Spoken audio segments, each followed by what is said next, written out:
Hi, I'm Ramen Lee Min-ho from a place so boring you don't need to know the name. Trust me. And yeah, that's my pen name. You know, just 'cause pen names are fun and add an air of mystery. So I put together my love for K-dramas and my favorite noodles. But if you ever tell my mom that, I will deny it repeatedly. Now, before I continue, you have to like and subscribe to MSA. Sorry, but they make us say that. My mom is Italian and she raised me and my sisters on her own in a very small town in the US. But we might as well have been living in Italy. Pretty much everyone we knew was Italian. Now, my mom has two talents. One, she's an amazing seamstress. She could make a stunning dress out of a potato sack. My sister and I used to wear all sorts of garbage when we were younger. Old curtains, bed sheets, towels, you name it. On a side note, do you know that cotton lasts for like 100 freaking years? That's longer than the seasons of Grey's Anatomy, man.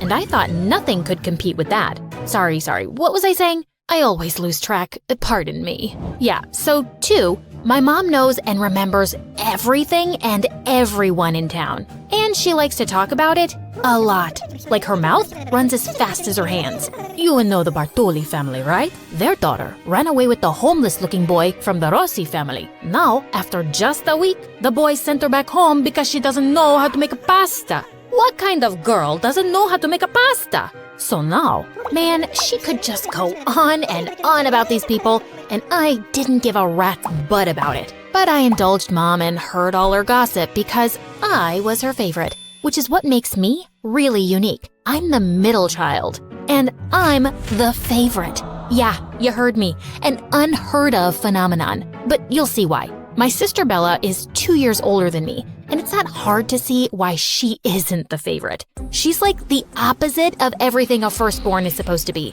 Lazy, whiny, irresponsible, and dumb as a button. Actually, buttons are quite useful, but you get the point. Like on her 9th birthday, she got a $50 note from her aunt, and I convinced her to exchange it with me for $21 notes. She was so happy she had so much money, and I was $30 richer. Also, I often got compliments on my rosy skin, which really bothered her, so one day, I let her in on my secret. Mom's been doing something special with me for years, and now I'll share it with you. You have to make a paste of baby powder, milk, crushed daisies, and a few tablespoons of mud, you know, so you don't get pale like a ghost. And then you put it on your face for an hour, but you have to sit really still while it dries, otherwise you'll get wrinkles.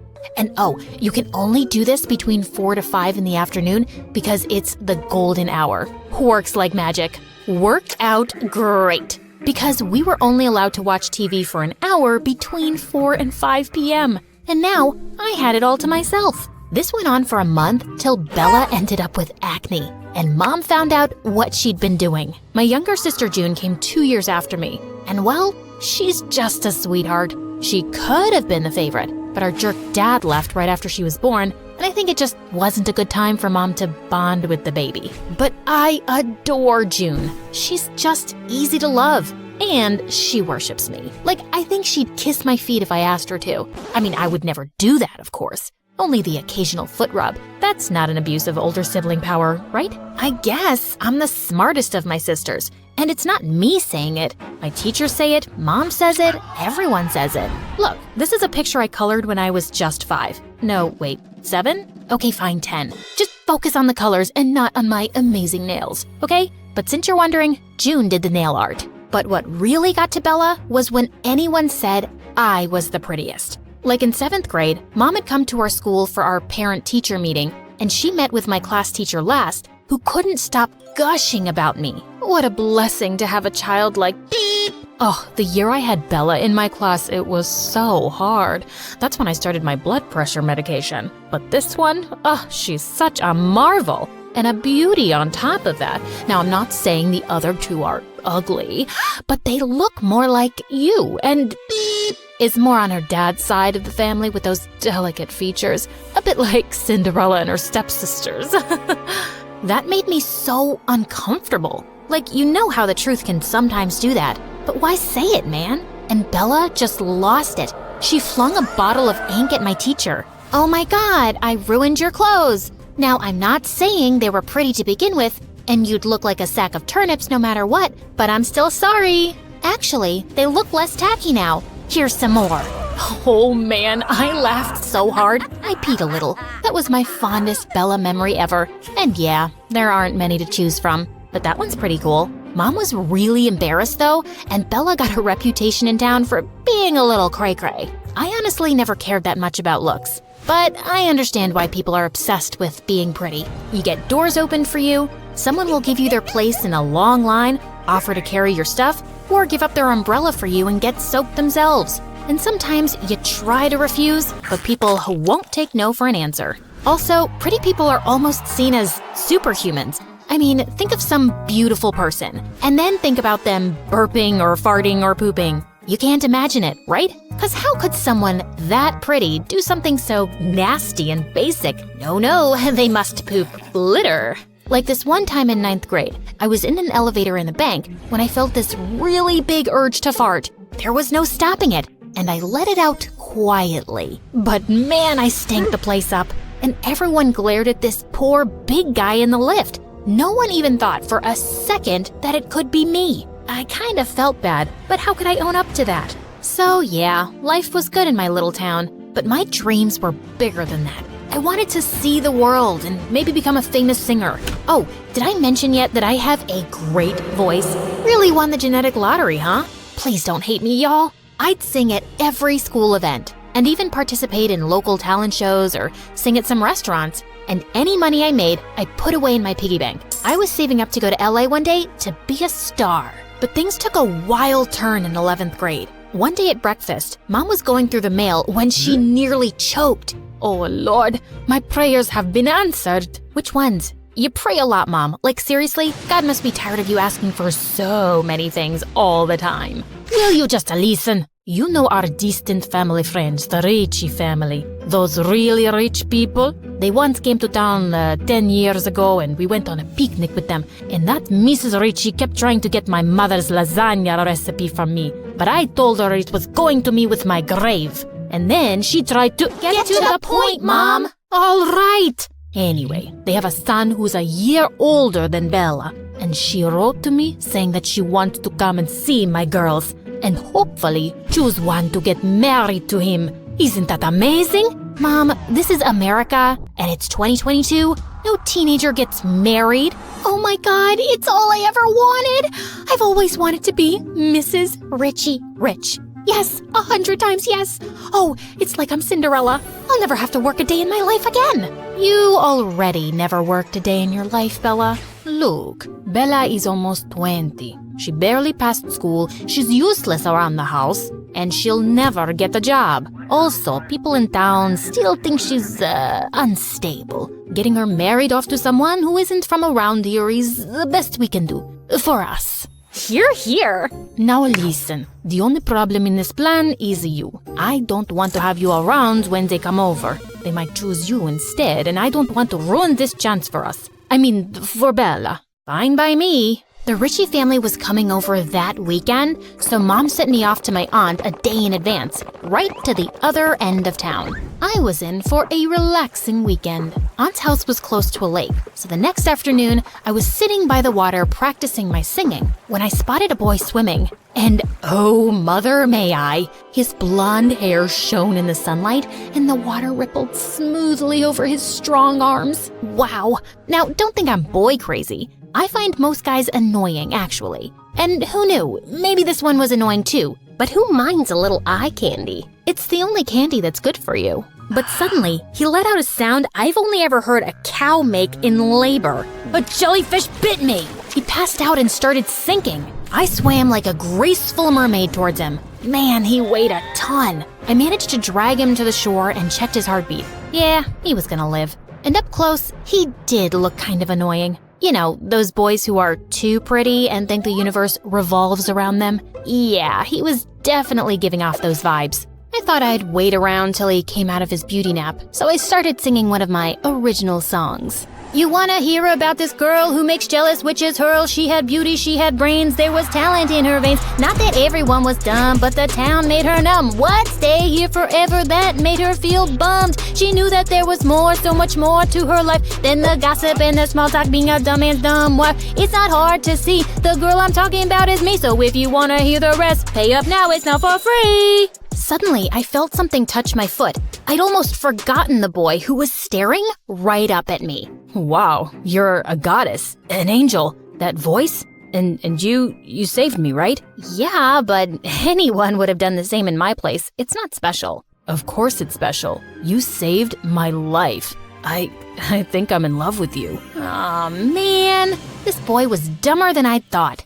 That's so sweet. You know what? You still look pale. You should lie back down, and I'm gonna go make a mixture of herbs for your jellyfish bite. Oh, I've forgotten all of my pain, except that ache in my heart. Yes, we'll deal with that too. Just close your eyes and I'll be back before you know it. I skipped off all the way to my aunt's house. I'd be gone in 2 days from here, and I'd never bump into him. When I returned home, I went through the back door into the kitchen. Just as I popped a muffin in my mouth, Mom walked in. What are you doing here? Hello, I live here? I'm your favorite child, remember? Shh, keep your voice low. The Ritchie family came for a second visit today, and they're in the house right now. You better not come out. Okay, I'll just stay here. Just leave the cakes, woman. Oh, sorry, I was looking for the bath. Oh my God, it's you, the rapping angel. What the freaking fruitcake? The Ritchie boy was the guy I'd saved from the lake? Apparently, he'd stopped for a swim on their way here. His name was Luca, and he told his parents he was in love with me, and he'd marry me, or marry no one. Such a drama queen. He cried, Bella cried, his parents begged, Mom panicked, and she sent them away saying, "We need time to think." You really went out of your way for these guests, Mom. You never make pasta for me. And yum, I haven't had this pastry in ages. Will you please get serious for a minute? What are we going to do? About what, Mom? I'm not getting married, duh. You don't have to get married. It could just be an engagement till you know him better. Okay, fine. Just be his girlfriend. It's too good a proposal to pass. And I wanted it for Bella, but if it's not happening for her, you have to accept it. Before I could reply, Bella came flying at me. You stupid witch! I'm not letting you get away with this. Gosh, Bella, have you gained weight? Get off, you baby cow! I was so close to getting everything I've ever wanted, and you ruined it! I didn't do anything, and Luca is an idiot. Don't say that! He and I are perfect for each other. You're actually just reinforcing my point. Ow! Just stop it, the both of you. I'll never forgive you, beep!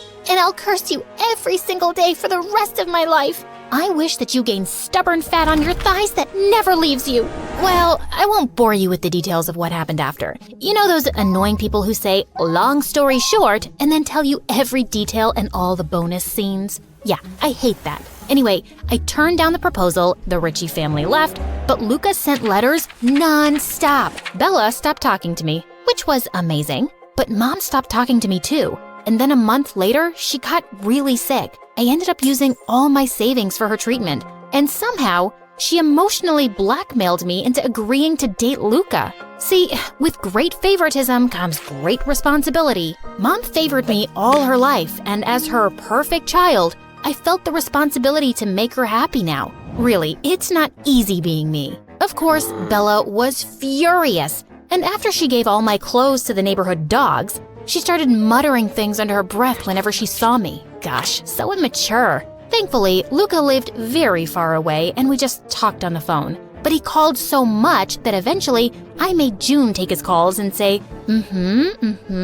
every other minute. He never knew it wasn't me. But he was supportive of all my singing dreams and said we could move anywhere I wanted to pursue them. Maybe sometimes your dreams come true in a way you didn't expect? Then one morning, I woke up with a really sore throat. I tried calling out to June for water, but my voice was gone. It turned out that I had laryngitis, and I was mute. The doctor said they couldn't say if my voice would come back. This was the first time in my life I was truly depressed. I could see all my dreams slipping away. Mom announced excitedly that Luca was coming, like that was supposed to cheer me up, and Bella's smug face made everything 10 times worse. One day at dinner, she turned to me. "See, I told you I'd curse you. You've lost your precious voice because of my curses. Or maybe it's just karma. For the first time in your life, you get what you deserve. For once, you lose." And something inside me just snapped. I threw my pasta at her face and then jumped on her.